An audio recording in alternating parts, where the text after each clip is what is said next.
Hi, all. Good morning. Today, I would want you all to take a step outside yourself today and think back to someone who's helped you, even if it was an encouraging word. Even if you don't have any money, just think about what you can do to help someone that's beyond yourself today. I think about back when I was, per se, I think 17 or maybe 18, 16, 17, or 18, one of those times.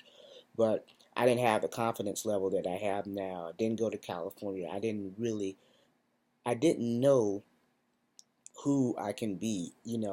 When you're younger, it's so beautiful what you understand. A lot of times, seeing stuff. They say seeing is believing, and you're not always going to be able to see stuff. But at a before you gauge experience and you don't have this wisdom, seeing in a lot of ways is believing, because if all you see is poverty, if all you see is the hood, if all you see is certain things, your mind can't even comprehend or grasp or expand something beyond what you see every day. As a child, that's all you know. That's why it's beautiful and stuff like that to travel. But what's important to this is, um, I didn't see myself beyond Tampa, and I didn't see myself in anything, greater than what my surroundings were at the time. And I was older. I was a teenager at 16. I thought this space or Florida or that at that time was the greatest there ever was.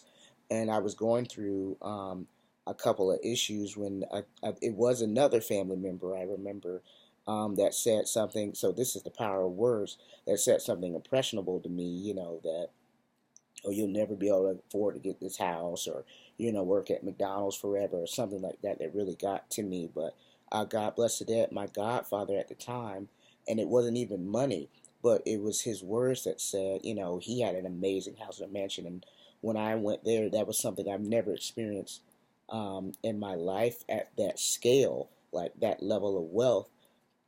And he said, oh, you do 10 times better than this. You'll kill this. This is nothing.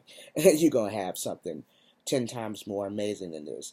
And when there was times in my life where I was depressed, or I was feeling suicidal, or whatever, even before I made that leap of faith of going to California, what a beautiful expounding of mind, before I worked at these companies like Google, Apple, Salesforce, before all this, and before I opened my own business, like, there was really depressed moments that I had because I couldn't see beyond my current situation.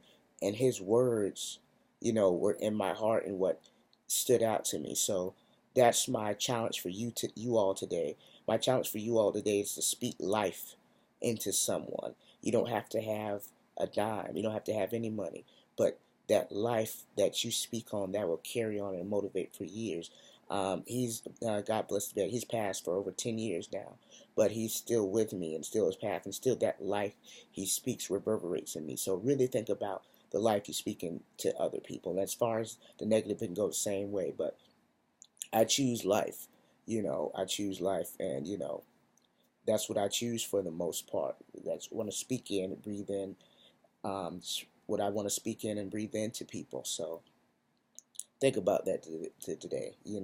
Even if it's little, there's something that you have that you might even take for granted that someone else doesn't have. And like I said, and even if you're having a bad day, you can't do much, give them a smile.